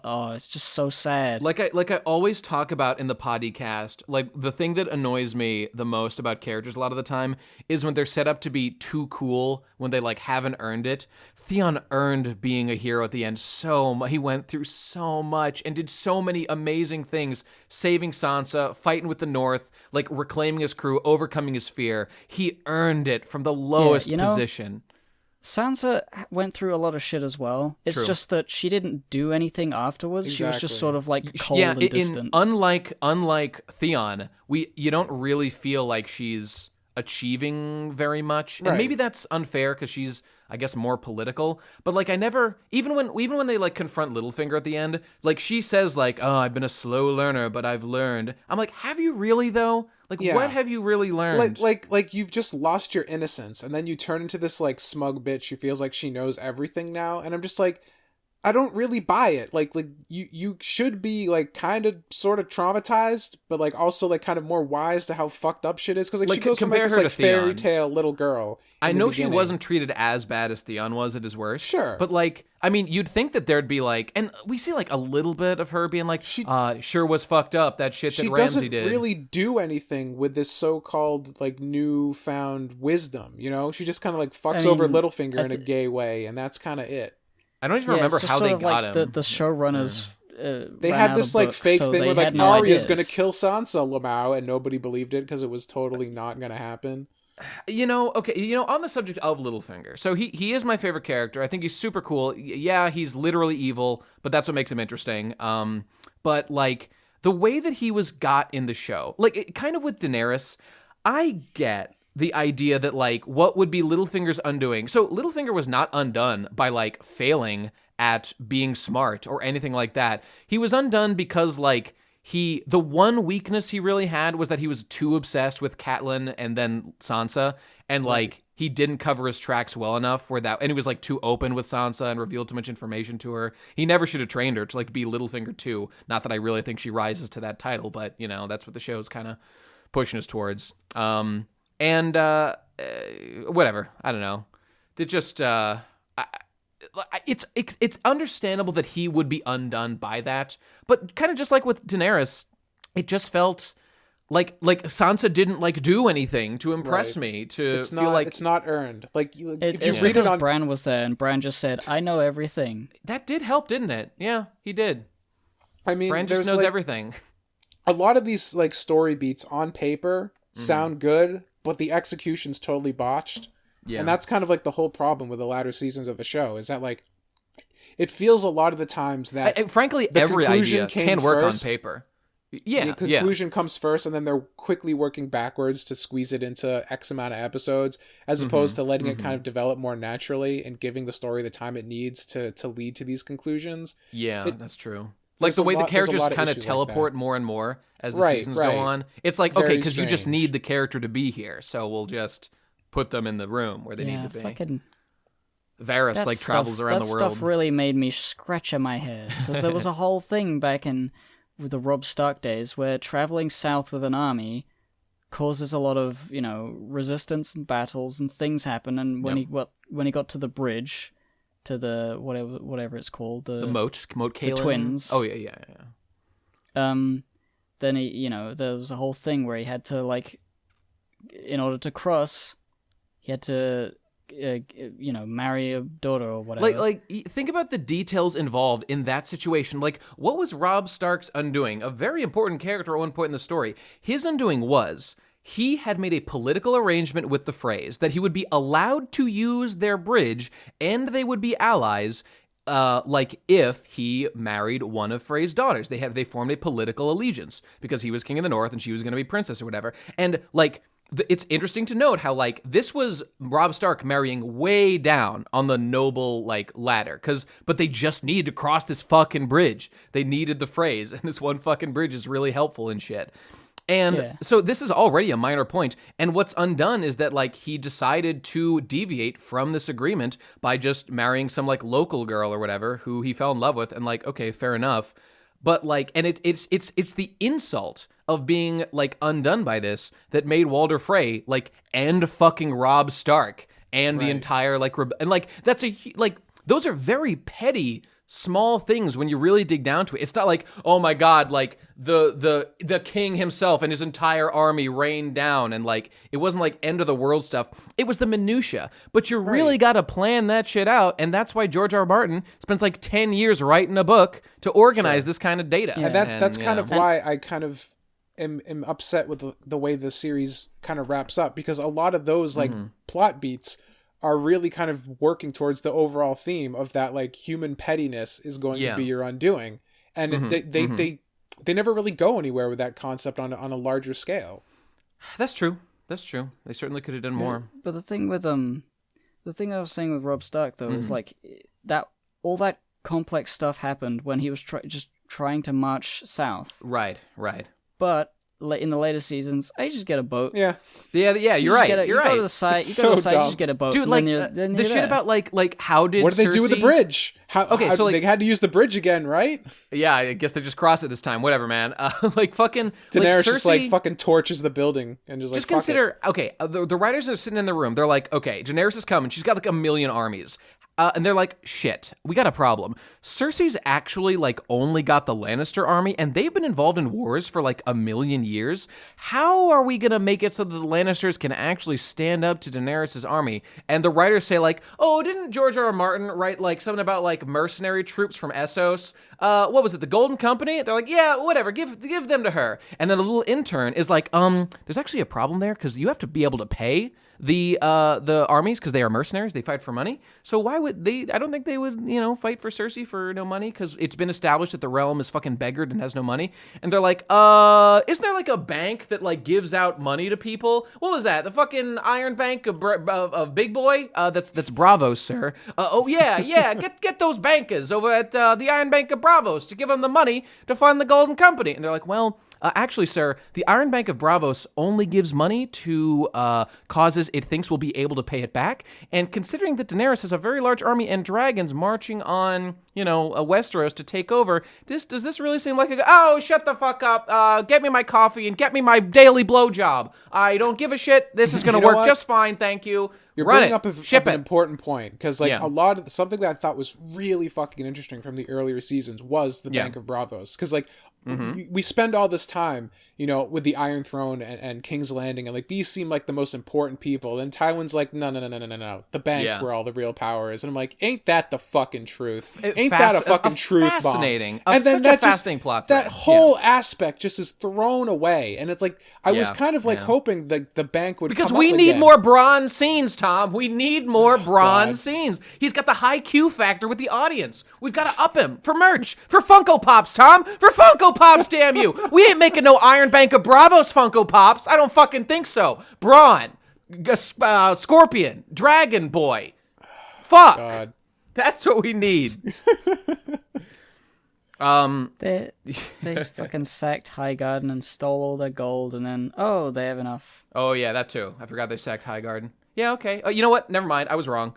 Problem solved. They sacked Highgarden. They had enough money. It's just like if Highgarden had enough money, I mean, I guess they wouldn't give up all of their money to pay them back. But like, it just feels like, yeah, just the bank, the happy now. So Golden Company, yes. It's just such a lack of detail when, like, the books or like any story that took the time to flesh this out. Like, these would be big deals. Like, trying to get this, this would be like a whole. That was like the like lifeblood of Game of Thrones. Was like how all these like socio-political aspects came together to make these battles happen. The battles weren't the important part, but by the end, it's just like. Damn right. Dude, we spent 55 days recording a battle sequence that's completely in pitch black and you can't see it.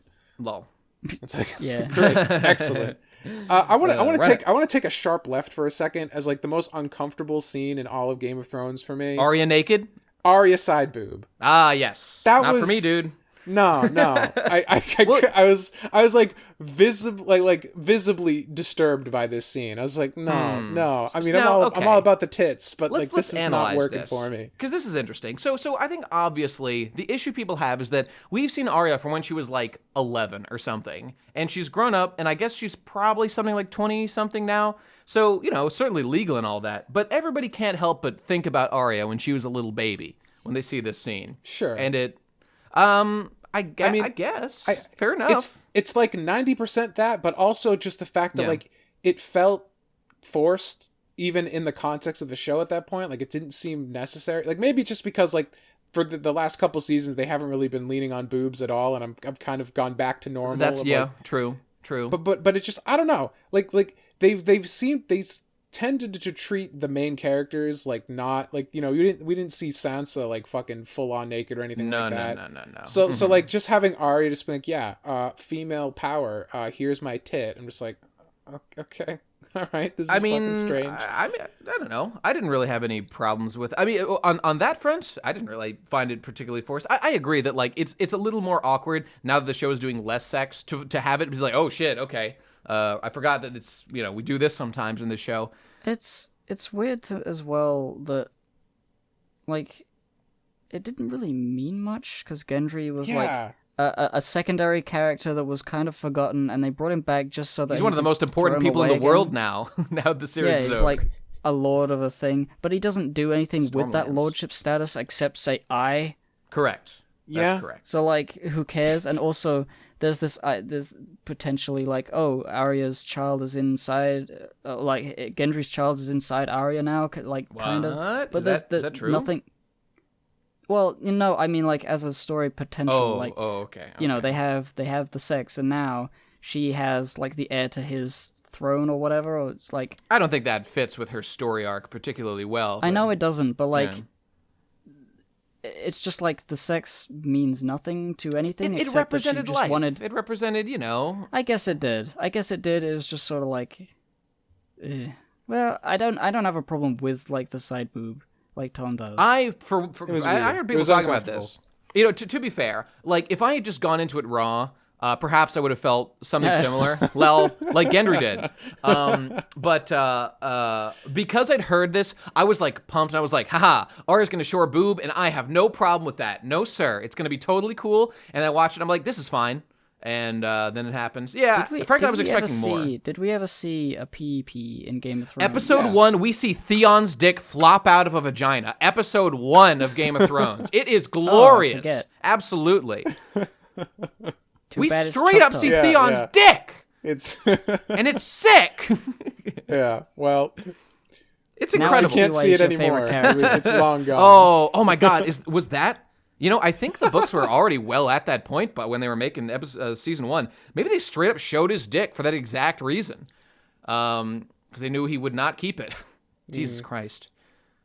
Poor Theon. 4D chess going on. Rest in peace. Hey, by the way, I did want to make one point, which was just so I was saying something like this before, but I did want to just touch on it specifically, which was that specifically on the subject of Bran being king, it's that the reason why I don't like it, thinking about it in retrospect, is because I think of these shows, as I was saying before, as like kind of educational tools I can glean interesting ideas from.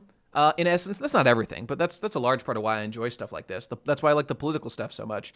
And to me, it seems like making Bran king is like a life hack gamer cheat code shortcut that just says like, oh, now we've got a guy who just knows everything, And like, even if it's not that he literally knows the future, it's that he's got so much experience, he knows how to handle stuff like this. So like, he will make the right decisions, which in my mind totally circumvents the question of like, how should men rule themselves? Because Bran really isn't a normal man anymore. He's basically not human. And I hate that we don't like okay, here, like what I think should have happened. A bunch of people talk about this. I think Jon straight up should have sat on the Iron Throne. And maybe even like, I don't know, make Balerion his bitch or whatever. And you know what he should have done? So he should have claimed the throne, and then he should have stood up and said, I am abdicating, I am king, but now I am abdicating my throne pending like I don't know, like not an election necessarily, but like pending the decision of us here at the council who will decide like who is going to be the next ruler. And maybe the king still could have been Bran ultimately at the end of that, even though I have issues with that. But like what I like about that is that Jon being king temporarily and then choosing to abdicate the throne. I think somebody made this theory up. It was like Ben Shapiro or somebody. Ben Shapiro talks about Game of Thrones. He's actually quite into it and discusses it frequently. Yeah, but and I think I heard his take on it, which I might be ripping this off from him. But I like that idea because it gives meaning to the like. Okay, so in this scenario, Jon Snow like technically seized power. But now that he has power, Jon, so bam, he's become king, rightful heir, boom, he's king. Now that he has power, he's choosing to like take agency, and this feels meaningful to us as viewers, to abdicate himself specifically and like to choose the successor, which makes Jon like an active participant in the future of Westeros and whatnot. And, you know, that just like feels more meaningful than locked in a cell. His fate is decided by people who don't matter anymore, and then just like goes, and maybe he even could like. I would have liked if he chose to go back to the Night's Watch, just like he chose to at the beginning of the series, and and that would have felt meaningful. Like, man, fuck this shit. I belong at the Wall. Here's another question: why is Jon alive? Why didn't Grey Worm just instantly kill him? Great question. Based on what imagine Grey Worm. He just murdered so many people, like slaughtered soldiers just outside for doing things as little as, you know, being on the Lannister side. That was enough to murder them. He just saw Daenerys go full beast mode. And when he sees Jon having just killed Daenerys, I mean, maybe he was thinking like, Grey Worm isn't like a total psychopath, and he like knows Jon, so maybe he was thinking like, oh, does he really know Jon more than he likes to? I don't know, man. I don't think there's really any way you can twist this other than we needed Jon alive for the end of the show. Well, there's that. Do you think that maybe is Grey Worm? Okay, let's say they captured Jon for the specific purpose of like torturing him in the worst way possible. Is Grey Worm the kind of guy to do that? Do you think, or is he too straightforward to like? I think he would just fucking off him. I think because they implied that for like X amount of weeks now he's been fuming and he wants Jon dead. Oh my God, Tom, I have the answer. Okay, well, this doesn't actually work, but the Unsullied, they respect the person who, like, you know, Daenerys killed their leader. Now they respect Daenerys. That was like what happened before. And it's true that Daenerys set them free, so this probably wouldn't work anymore. That was like a thing that happened. But like, he killed Daenerys. He's their new boss. He's in charge now. That wouldn't have worked. That's why they locked him up. Thanks, boss. Boss, for putting him in jail. Okay, never mind. I just have to wonder what was Tyrion like acting leader, or Grey Worm I guess was acting leader? Like, what, I think Grey Worm just took over. Grey Worm is not like, where did the Dothraki go? A king. Well, Daenerys did just before that appoint him head of her like armed forces. So like that seems like a pretty forces, but it's like what, like there had to have been like sorting out of things while Jon was sitting in a cell. What happens? I want to know what happens between Dothraki and the Unsullied. They clearly the Dothraki are not addressed in any way. Right, like they're not. I don't think the Unsullied and the Dothraki are bros, and they're just gonna hang out. Like their only common denominator was Daenerys. Now she's gone. Word. Did they just leave? They just cross the fucking sea again? Well, you see, Tom, they've got a lot of raping to do in this city, so it's true. You know that we pan like 5 degrees to the left in the final scene. They're just Dothraki raping everybody. Yeah, they're just like, we'll figure that out later. We gotta get King first. in King's Landing, at the docks at the end, there's just a few Dothraki just interspersed, intermingling with the King's Landing people. I guess they're they just assimilated friends so quick. This is so stupid. assimilation, guys. We got to do it. That's what Game of Thrones was about, I guess. Yeah. That's what I've learned. The Dothraki economic migrants, Yeah. Except their horsey culture. Yeah, okay, done. Well, what do you think? Anything else? We covered a lot of ground here. Yeah. I'm pretty much spent. I touched everything I wanted to talk about. Should we talk at all about Daenerys snapping and how it was kind of, what else is there left to say other than it was stupid? Yeah. It was technically built up. Stupid. I mean, technically, but the seeds were there. Absolutely, the seeds were there, but they had not taken root and grown into anything. Yes. It's kind of like you put the seeds in the ground and then you just decide to dig them up and throw them in my face. That's what that was, instead of letting them grow into a beautiful plant of evil. That's fair. Yeah. I see what you're saying. Yeah, they didn't bother to nurture it. These guys, they don't know how to build a garden. Yeah. If we had had 2 more seasons, that issue could have been deftly handled, I think. Easily. I mean, I don't really think these guys are doing a great job last several seasons, but this transition would have been eased. 14 more episodes, you could have ironed out a lot of this rushed problem. I think even with with these specific people writing it, it would never be good, but it wouldn't be this bad. It'd be better. I mean, yeah. I agree. Yeah, I suppose. Anything else leave you unsatisfied? I mean, I'm sad about... I found the fate of Littlefinger very disappointing, but I get the idea behind it. Theon, again, I get the idea behind it. It wasn't even really that disappointing. Oh, maybe a little bit. Daenerys again. You know it was a super buzzkill? I was excited all the way up until... the Night King was defeated, and I was like, oh. Yeah. Like, that was the feeling that permeated for the rest of the... It's true. That was the ultimate... Much like the Night King himself, my interest was shattered at that very moment. You know what would have been fucking cool, but they didn't do, and I was expecting it to happen? Sansa and fucking Tyrion.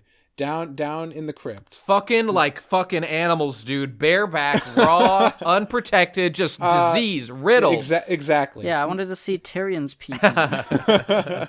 No, I thought they had such an interesting opportunity to because when he raises the dead, all the people in the crypt obviously come back alive, like headless Ned's walking around somewhere in that crypt, and they never capitalize on that. I wanted to see headless Ned Stark go after Sansa and have Imagine a really if they weird got moment. Fucking whatever his name is, Gerard Butler, whatever the fuck that guy is.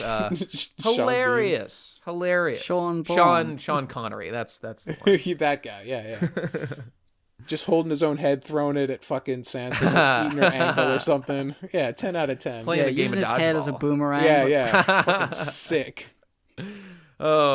Yeah, I did like the Sansa Tyrion dynamic. Although, frankly, I think the Sansa Tyrion dynamic is cool, but I think just a better version of that is the Sansa Theon dynamic. It's just an upgrade, in my opinion. And aren't they still technically Theon was good. Married? Sansa and Tyrion. They technically, yeah. They were technically married. Doesn't that mean Tyrion's the king of the North? Ramsay. Did she actually get married to Ramsay? Did that happen? No. Yeah, they married. Did she they? Forcibly married her. Okay. So now she's a Bolton. Lol. Or is she a Lannister? Lol. Who knows? Lol. Epic. All I'm saying is if they didn't actually her and Tyrion's marriage isn't null and void, he's the hand of the king and the king of the North. Ooh, not bad. Pretty good. He's got the hand of the king in the North. Oh. Damn, that's true. Like in marriage. Sick. Well, I'm spent. I got it all out there, I think. Yeah. Obviously unsatisfied a little bit. A lot of plot threads. I like my guys. What's your favorite character of Game of Thrones? I know Theon. Littlefinger. Littlefinger. That's correct. Littlefinger. All right. Nate, would you? Because I know you like Littlefinger. Was Littlefinger your favorite in the show as well? Yeah. Because I even now when I read, it's actually a little bit muddy because I watched the shows and then I read the books as I was as I got caught up or whatever, and it just in some mysterious point in that time I just recognized the truly god level character that is Littlefinger. So I couldn't actually tell you. It's all mushed up in my head, so it's a combination of everything. Tom, what is your favorite character? Oh, though I would say I might just say Theon. If it's just the show, I might go with Theon. But okay, sorry. Yeah, I think I might have to go with Theon. Like I really I like Jon a lot too, just because his whole journey throughout the whole show was pretty interesting. But Theon just like such a fucking phoenix rising from the ashes of dickless slavery, which we all know we all find relatable. Yeah, in a big exactly. way. Every day of my life, I feel the thematic dickless life. Ooh, insert some joke from not Gunbuster, fucking Ghostbusters, when they're like, shut up, dickless. Is this true? Yes. This man has no dick. Aha. There's got to be a way to make that work some kind of way. But how about you, Gib? Who's your favorite?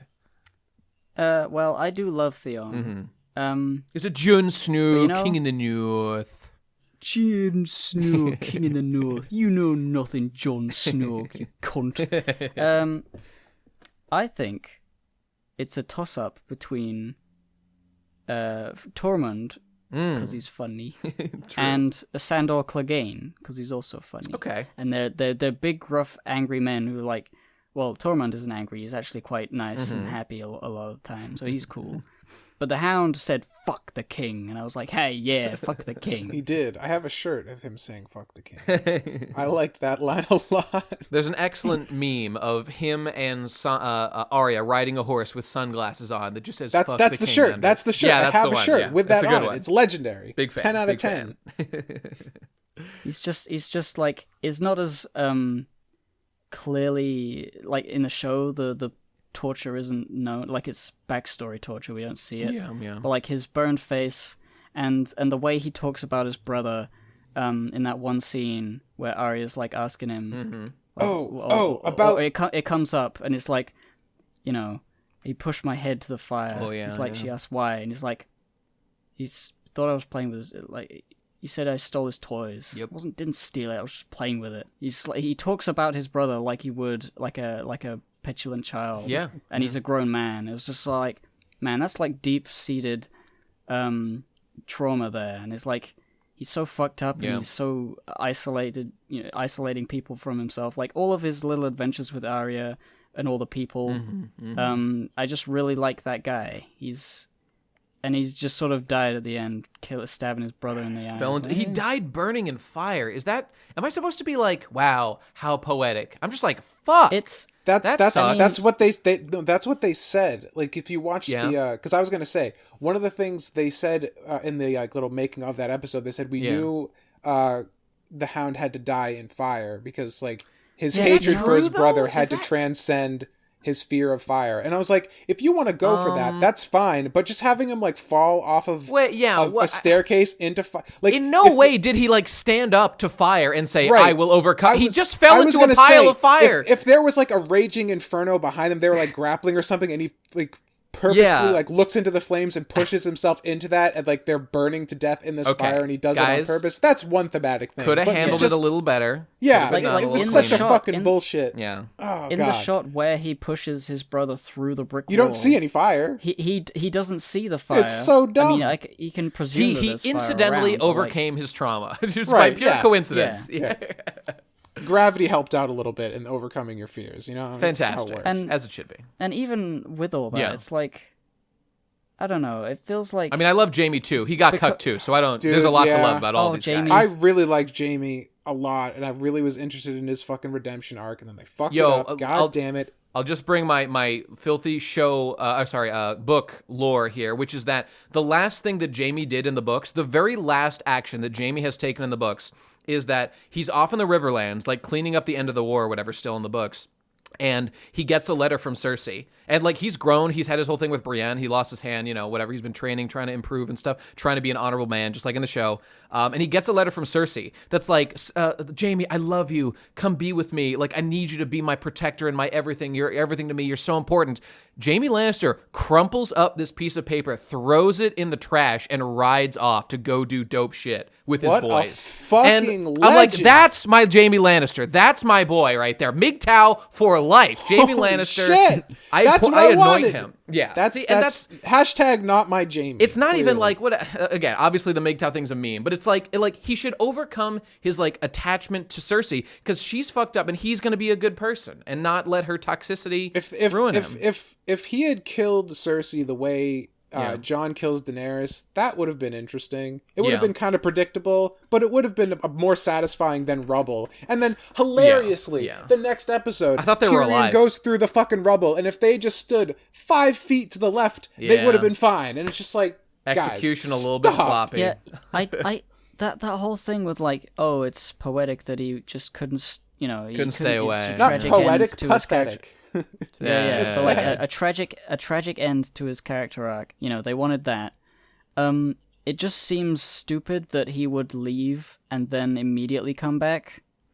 He helped with the war, I guess, so that's noble. He's so far away. He's like on the other side of the fucking continent. Yep, true. And he goes all the way back, somehow sneaks in. Yeah.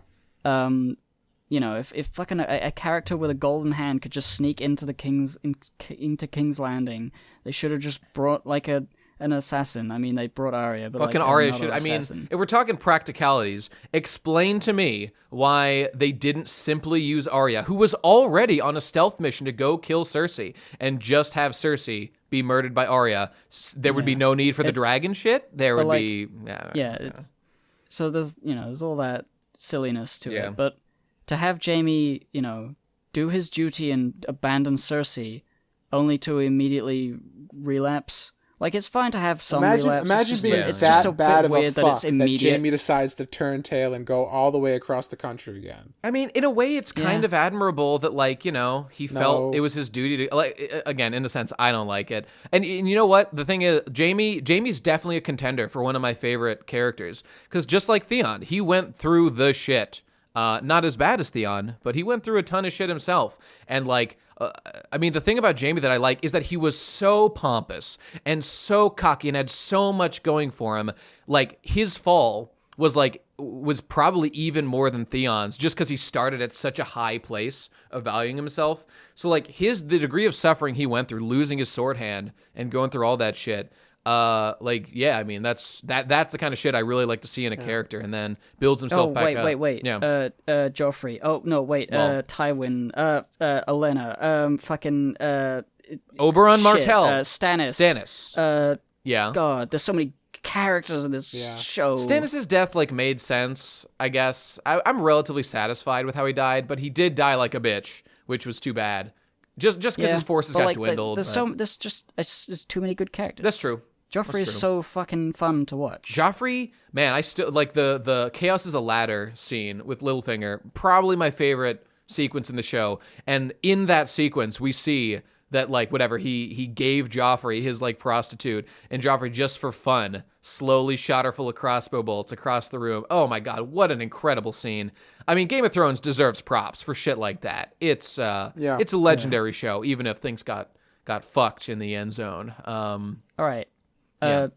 What the fuck was with Bronn just being given that crossbow and then just threatening the two of them? Straight up. This has been discussed. Bronn was simply a character, not that important, but he pulled really well with audiences. The audiences just wanted more Bronn, so they found ways to put him into the show. Is that true? That's true. That's confirmed. I think. I know that this is. I mean, I like him as a character. I think he had funny moments and all that. Yeah. But like, it was specifically that thing where the crossbow scene. What was it? Was it just like, oh, we just need a reason for him to have a bigger castle? Yes. At the end, like he was already getting a castle. Yeah, but he wanted a bigger one.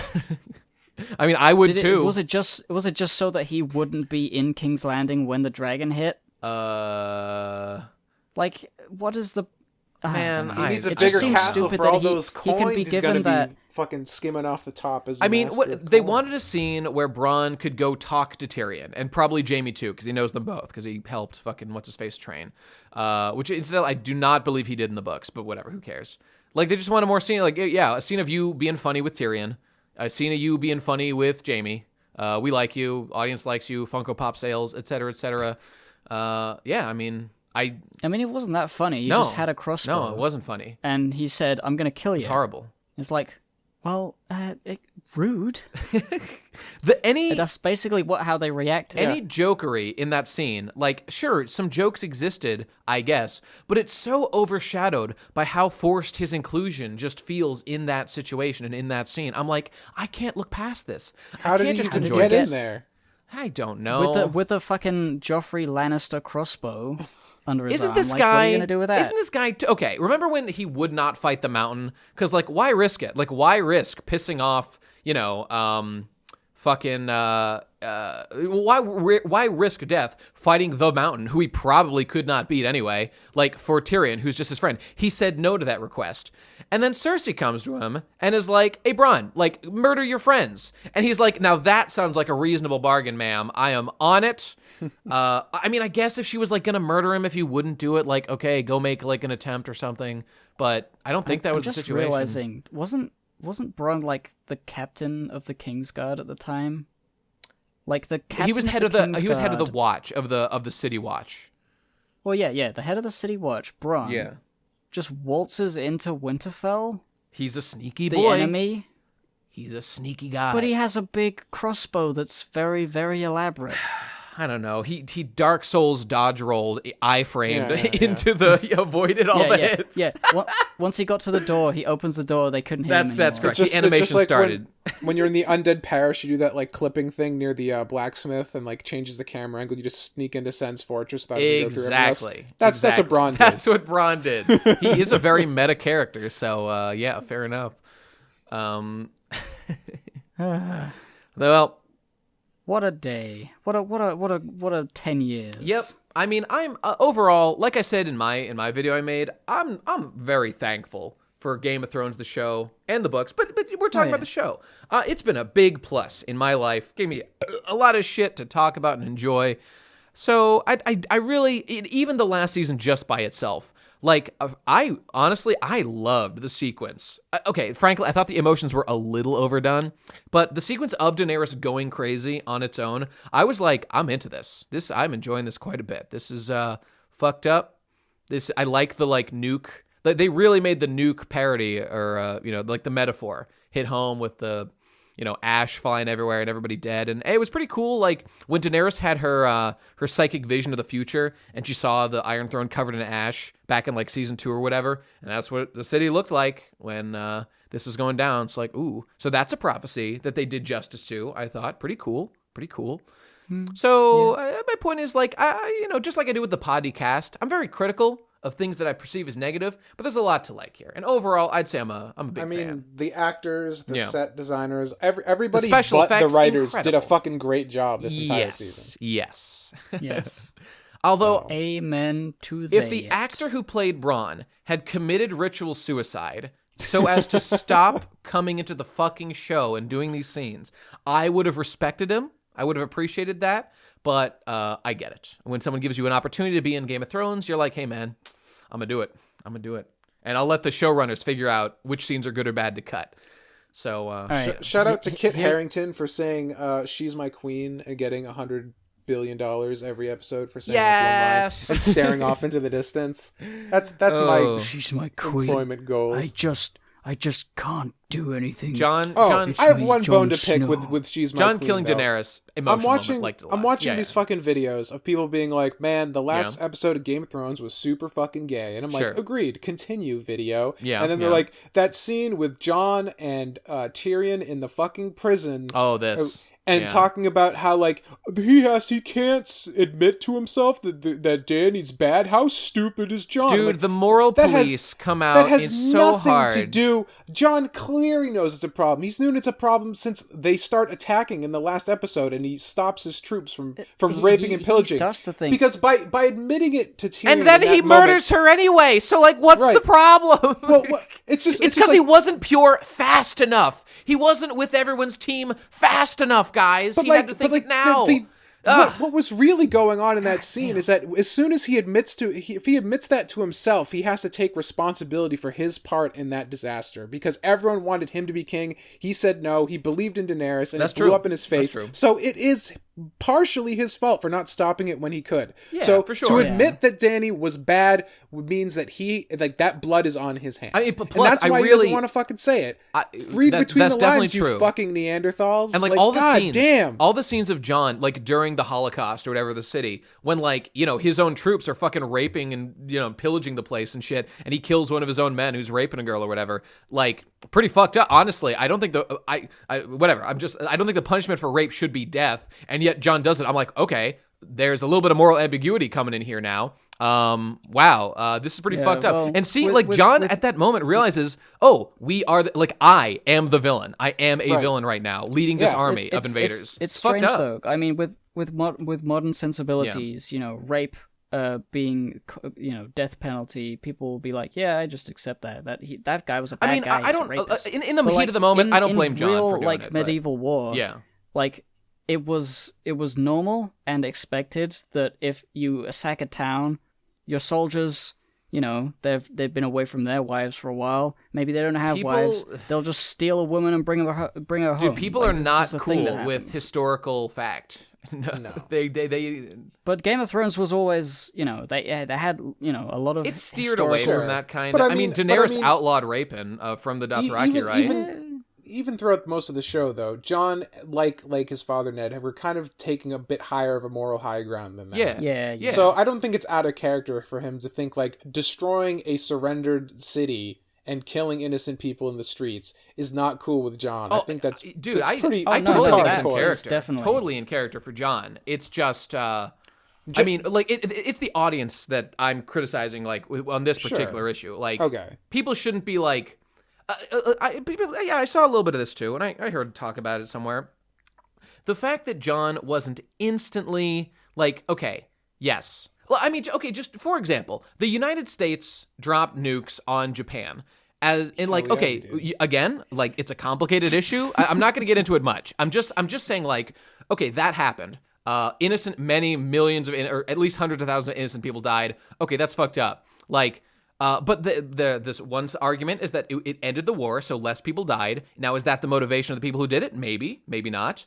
But should we instantly decide that because that a lot of people died in this instant, it's necessarily a purely evil act, or even that it's the worst option to take? What if we could have read the future at that time and we knew 100% because we have a master crystal ball that more people will die if we don't nuke? It's the trolley problem. It's just the trolley problem, right? Yeah. And I mean, that's just reality. Sometimes there's no morally correct answer. We don't live in a fairy tale. So people who are on John's case about being morally ambiguous for a while, relax. There's a lot of conflicting things going on in John's story at that time. And expecting him to have perfectly sorted out with crystal clear vision of you, the viewer, and I bet even the fucking viewers hadn't even sorted this shit out. It's just days later, they're like, hey, you know what? I'm actually mad that John didn't figure this all out and realize she was evil instantly.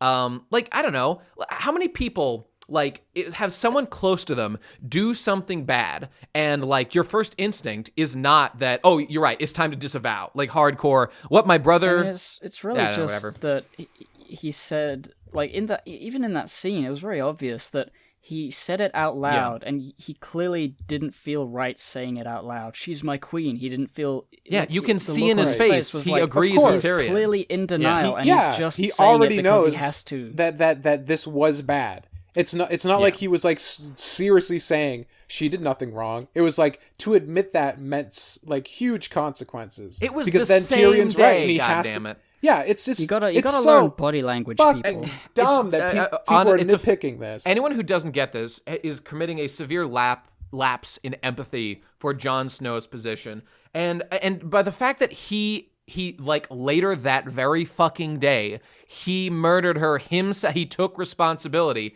and saved her. It's we're judging people on windows of time, tiny windows of time where their thinking was incorrect. And it's how fucking far are we going to go with this shit? He saved the fucking world and killed Daenerys. No one else could have gotten a Daenerys. Only Jon could have done it. So I want you to fucking thank Jon Snow, people, for what he did. If it wasn't for him... let's send him to the fucking wall. Yeah. Yeah, that's his punishment. God I damn don't it. know. He didn't think about it fast enough. Send him to the Man, fucking wall. he loves that fucking wall. Oh He's my all god, about I just that realized wall. the entire ending to Game of Thrones is a metatextual commentary on Twitter culture and cancel culture. All this time, it was brilliant. We didn't even realize it. Yeah, there's that. Oh, you know what? There's no such... Yeah. Twitter and brilliant cannot be said in the same sentence. Let's just real quick. I find, do you guys agree that, like, I take out of the ending with Daenerys just kind of like, you know, tyrannical dictator stuff, but like, specifically with Daenerys, like the idea that she gets caught up in the fact that she's like the savior of the world, and she says like, I'm going to liberate everywhere, even Winterfell. Here I come, time to... What does that mean? What are you going to do to Winterfell? Not to mention all the other places. There are people there who are unhappy because they're too cold. We need to burn them warm. Of course, we can heat them right up. I mean, to me, I definitely get the vibes of whatever, like just like ideological extremism is like bad, because like John's the good guy in the situation when they're talking, and Daenerys is like, I believe in me, my philosophy is right, I'm gonna enforce it on people, and John's like, but like, what if people have like different opinions, and like there's issues about this, we should probably like not just kill people who disagree, maybe there's some value to how they live their lives or something. And I mean, you know, call me on if I'm wrong, but I was just hearing like basically calls for political civility and like taking good faith, like hearing other people out when they talk. You know, I probably see what I want to see in stuff like this a lot. I mean, I think that's an acceptable reading of the scene for sure. Yeah. I also felt a little bit though that like she's speaking in this different language, you know, that John doesn't understand, and then she says Winterfell. It's just like we got to let them know that something's going on with Winterfell. And we also have to let the audience know that she's really bad because Winterfell's the good place. It was a bit on the nose to specifically say that, like from a writing perspective, like we're going to liberate Winterfell. Yeah. But nah, though. That's my response. That's my official response. It's okay. Sansa liberated Winterfell in the end anyways. It all worked out. That's the true, unironically. Although I suppose, I mean, okay, if we're going to like bring like modern day politics, like, okay, having a king is like kind of fucked up because, you know, you're not really self-governance. Although even in democracy, you don't really have self-governance. Having a king is fucked up, but this is 2019. Having a queen. Oh is totally my God, progressive. You're right. Message received and accepted. Why didn't Sansa become king in the whole world? Right. There's still Queen a patriarch. We got to take him down. I don't know. Well, that's all I got. Anything else, you guys? I'm spent. Yeah. It's late for me. It is late, indeed. I'm done. I've said all that needs to be said. Samwell Tarly, great actor. I like him. He's a cool guy. Yeah. Hey, you know, I want to see what that guy does next. that'll be good. Remember when Daenerys burnt his dad and father and brother or whatever? And then he cried about it, little bitch. I'd cry. I would laugh. Haha, got him. Roasted, I would say, as I dab. Literally roasted. Indeed. Oh, thanks for explaining the joke. I'm calling you out, sir. I'm sorry. I calling. thought you weren't smart I'm enough to the get it. genius. Okay, all right. The end, I guess. Thanks for listening, everybody. Yeah, Bonus thanks episode. for the bonus episode. Yeah, money. appreciate that. We'll If you hate it, remember to press Jon Snow in the chat. press it hard and fast. Okay, that's it. All right, thanks. I'll see you later. I love you, everybody. Thanks for the money. Yeah. Bye. Goodbye. Yeah.